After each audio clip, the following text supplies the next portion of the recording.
We're starting in three, two, one.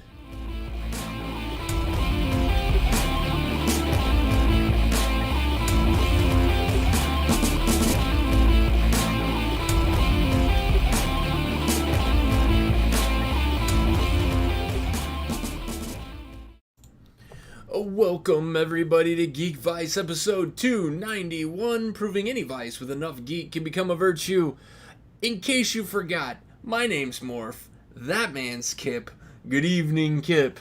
Good evening. We are back after like a month and a half long hiatus. I blame real life. Nobody should have one. You should just get the podcast in just for your sole purpose and job, right? Absolutely. I couldn't agree more. Yeah. There for a couple weeks. I know 1 week you weren't feeling so hot. Another week, a couple of those weeks I actually forgot what day of the week it was. I was so busy and didn't realize it was Thursday and time to record until 10:30, 11 o'clock at night. And I figured, probably not a good idea to start recording at 11 o'clock at night.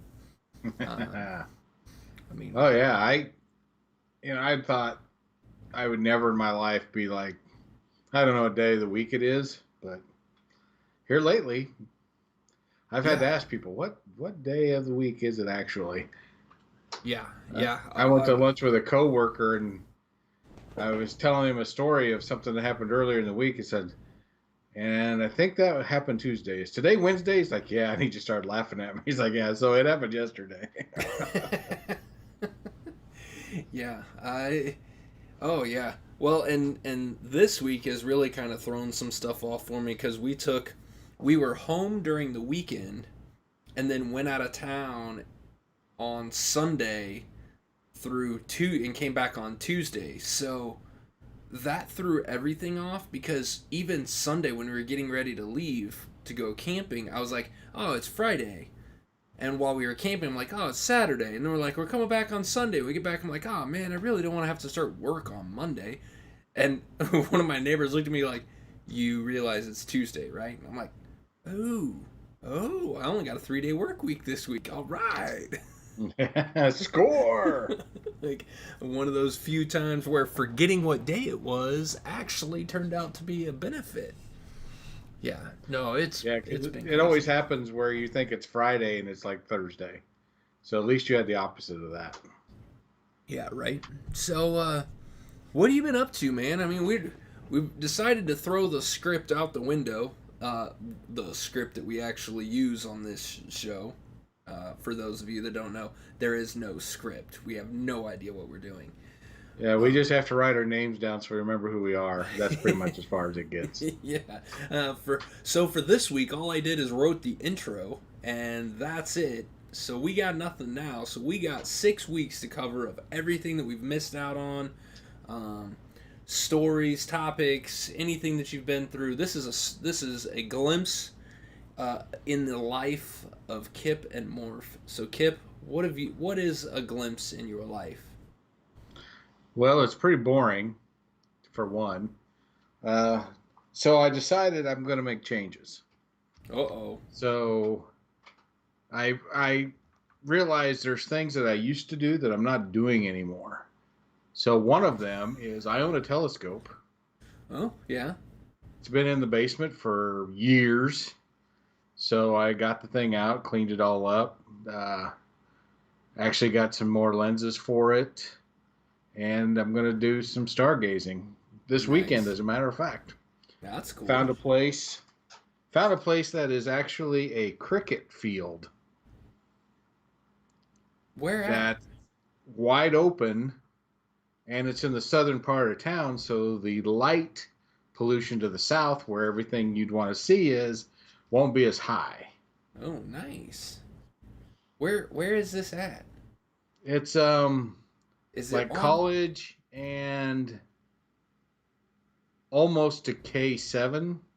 Oh, I didn't know there's cricket fields over there.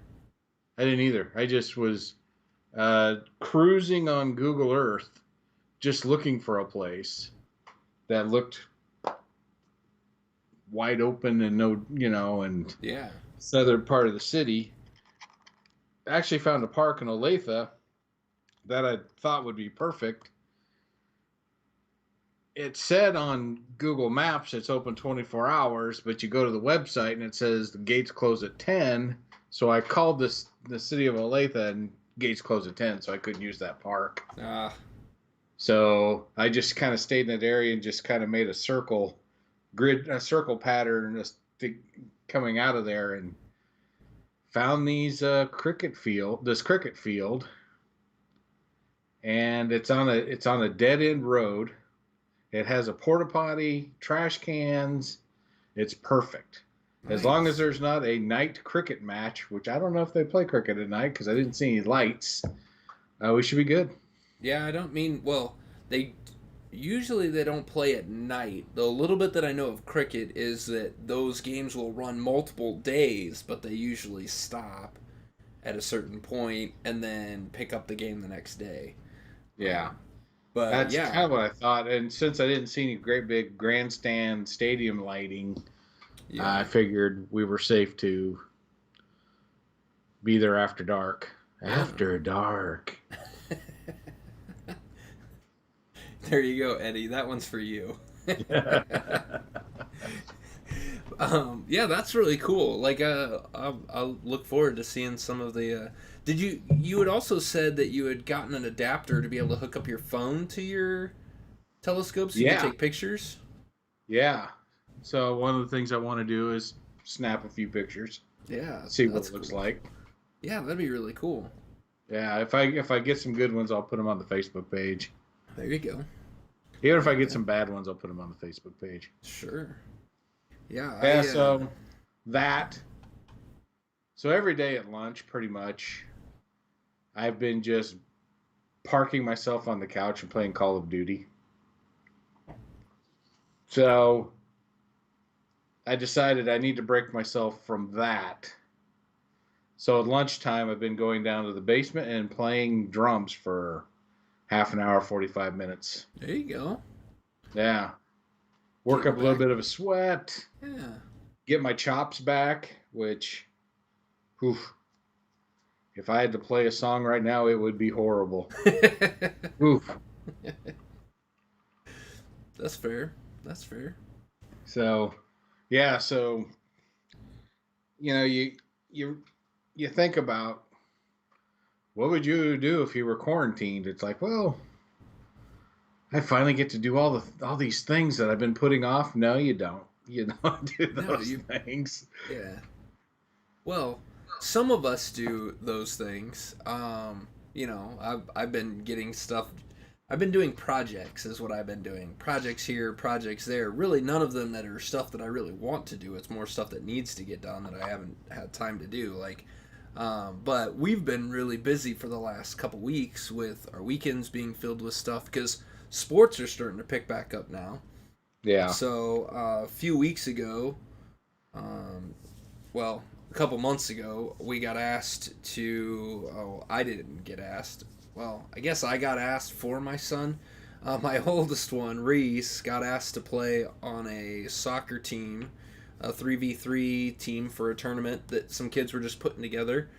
And a mom was calling kids and talked to her son, was like, we need one more person. Who should we get? And the first person that came out of his mouth was Reese. So they called us up. And so we played in a 3v3 tournament a few weeks ago. And that was a lot of fun.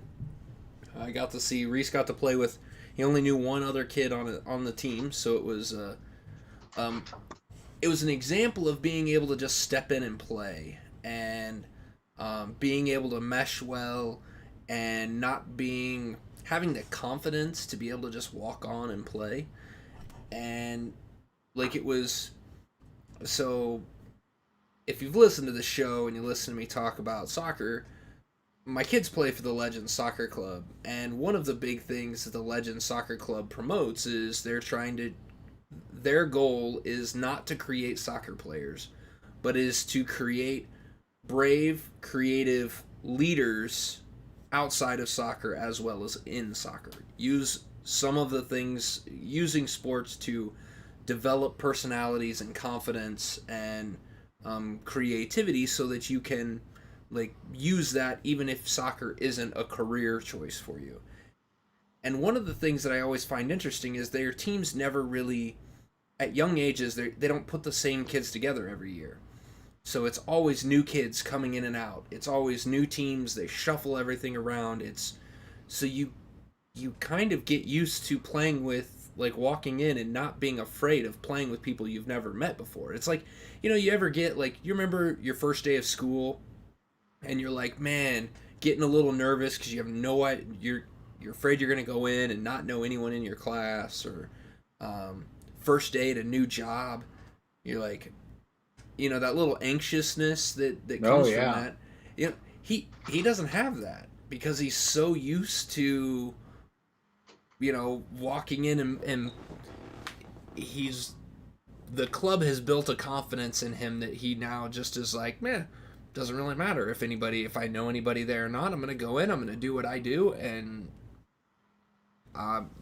people will either be my friend or they won't, and he's good with it. And it's incredible to watch him walk into this team and just fit right in. He went to one practice with these 5 other kids, and when they got into the game, he was making passes and making runs and doing things in the game that I just looked at like it looked like he had been playing with these kids for years, and I thought that was really cool. That It is was cool. kind of fun to get to see a different aspect of him, to see a different side of him, and especially since the coaches for this were not Legends coaches, so they taught completely. They expected the kids to do something different than what Reese is used to, and he was able to just pick it up and run with it without any problems. And it was good. It felt good to see and get to experience. So, yeah, it's there's that kind of stuff. And the other thing that I got done is I got a tree removed from my house, from my yard, not my house. Tree wasn't in the house. Are you sure? So we had a tree get attacked. We had a nice big ash tree, and it was about 20-25 feet tall, and it got attacked by ash borer. No. So I blamed Prolific Games for that because it didn't happen until I got the expansion to Flapjacks and Sasquatches that came with the ash borer card in it, which is actually one of my least favorite cards in the deck now for Flapjacks and Sasquatches because it always comes out and it hits my trees and kills them before I can get rid of them. And just like the game, ash borers, the real things, are next to impossible to get rid of. If they get to the good thing is they only attack ash trees, but once they get to your tree, the odds of saving it are slim to none. And so we had to have this nice big tree cut down, which was really cool to watch him do it. It was right outside my bedroom window, and so when they came to cut it down, I told the kids, and they went and watched the entire thing. Watch the guy climb all the way up to the top of the tree, cutting branches off as he was going up, and then start taking out pieces off the top and cutting it as he came down, and pretty incredible to watch. And then them take the big trunk out, and then grind up the stump. So that was really cool for the kids to watch and see the guy climb the tree. That's always fun to watch tree trimmers climb trees. But then Yeah, you had a tree cut down too, didn't you? I did, and it took them like from pulling up into my driveway to the last piece of the tree taken away, 3 hours. Oh yeah, and mine I don't even think was that long. Like these guys were in and out so fast. It was incredible. Yeah, Um, they cut a tree down. My other big tree, they what they called raised the canopy, which was cut all the low lying stuff away, yeah. and then they left. And then probably about an hour later, another truck pulled up and just took it all away. Oh yeah. So it was amazing. Yeah, these guys had the mulcher there that they backed into my driveway and then just brought the tree, like brought it out and shoved it in the mulcher. And so that was really fun. You watched them take this. I mean, it was probably the last piece, was the main trunk of it, and it was probably still 10 feet long. And they just took and just put it in there and then turned it on and just like sucked the thing in and would grind it up into mulch. And it was, uh, it was really cool. It was really fun to watch. But we needed to replace the tree because it shades our deck, and not having a tree there was going to be really bad. So we went to. I'll give a unsolicited plug because it was such an awesome experience. We went to Suburban Lawn and Landscape on K7 Highway, and that place is awesome. If you want to get a tree, that is definitely a place to get a tree from. They've got all kinds of them, but the best part is, like, their trees, it's a huge place. Their trees are quite a ways away from where the building is, but they give you a golf cart. So they're like, you just tell them what kind of tree you want. They're like, you want to go to this, from this spot over. Those are the trees you're looking for. Like, cool. So we just jumped in the golf cart and drove down there and got to look at all the trees, picked one out, and then somebody came by and was like, "Hey, what can we help you figure out which tree you want?" So we talked to them a little bit. They're like, "Do you want to install it? Or do you want us to do it?" And I'm like, "You do it." And so we signed them up for them to come out and install the tree.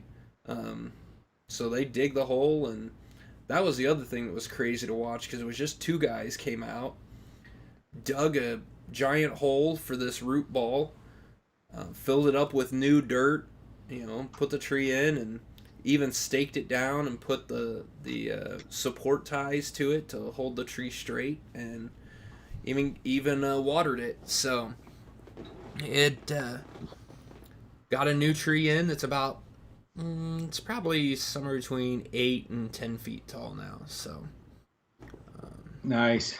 but yeah, it was. Yeah, I know a little bit about Suburban Lawn and Garden. Yeah. My ex-wife's brother runs the place. Oh, really? Oh, that's Yeah. cool. That's cool. Yeah, they're a good place. I like that. That was the first time I've been there. Usually I'll get my stuff from Grass Pad or something like that, but Suburban had bigger trees, and they would do the install, and that's what we were really looking for. I don't have a truck anymore, so I didn't really want to feel like finding a truck and getting a tree and then Oh yeah, absolutely. doing all that. And I was like, I'll pay a little extra to have somebody else do it for me. So Yeah, that's it's a what I really did. good company. Um, even though it's my exes that are involved, I can't say anything bad about it. It's a good Yeah, place. My ex but brother-in-law is actually a really good guy. I have nothing bad to say about him. So go to Suburban Lawn and Garden. yeah, It's a good well, place. it was good. It was good. So yeah, I had a good experience there. So we've got a tree put in now, um, and then this last weekend we decided to social distancing and all that still what it is. We decided to take our kids on their first canoe trip. Oh So wow. we went down to Round Springs State Park, which is down just north of Eminence, Missouri, and South Central Missouri, and went and took the kids canoeing. We took two canoes, or we rented two canoes, and my wife and Reese were in one, and then I had Conley, my youngest one, who's only 8, in the canoe with me, and we went. You know, my wife and I have canoed quite a bit. Like we go on these float trips every year. Um, Usually it's just a bunch of adults that are going. But this time we wanted it. We've been talking about taking the kids and doing all that, teaching them about canoes. And because I prefer canoes over rafts or anything like that, canoes are my thing. And so when we went down there, like when we were talking about it, we're like, well, my wife's never been in the back of a canoe. Reese is only 11, so he's been in the back of a canoe once for 30 minutes, and it was on a lake, so little different. But when my wife and I have gone, we've always gone on an all-day float, to where it's they pick you up at 8:30 in the morning, and you get off the river 5, 6, sometimes 7 o'clock at night, which for us Yeah. has always been fine. And we're like, yeah, the kids could do that. We'll be out all day. We'll get to play around. Little did we realize that every time that we've been to this river, the river has been high and and the current was really fast. So we were always able to get in the boat. Make good time. Not, and we'd get to stop and hang out in places, and we never really had to put in a lot of work. Um, then you throw two kids in the front instead of having two grown adults in the boat. You really have one kid that can only do so much work. And now your float ends up becoming a little bit more work. So um, we ended up going 22 miles on Wow. the river, which is their longest float that they have. But I have to give solid props to my 8 and 11-year-old because they made it the entire way. They kept working, and we had to actually put in some work towards the latter half of the day because just to go about 12 miles took us about 6 hours because Jeez. we were taking our time, and the river wasn't moving as fast as what we were used to. And so when we hit the halfway point, we were like, we need to pick up the pace here a little bit. We gotta move. Also about that point, the sky above us decided to make noise, and we got a nice little thunderstorm. It rolled Holy in. shit. So, which was okay because it was 95, 96 degrees down there, 100% humidity, hot as hell. And when it started raining on us a little bit, we're like, yeah, this actually kind of feels good. It kind of cools you off, felt pretty good. Then the wind picked up and it got a little chilly. so, and the raindrops came down. The kids swore that they were the size of tennis balls coming down. At one point,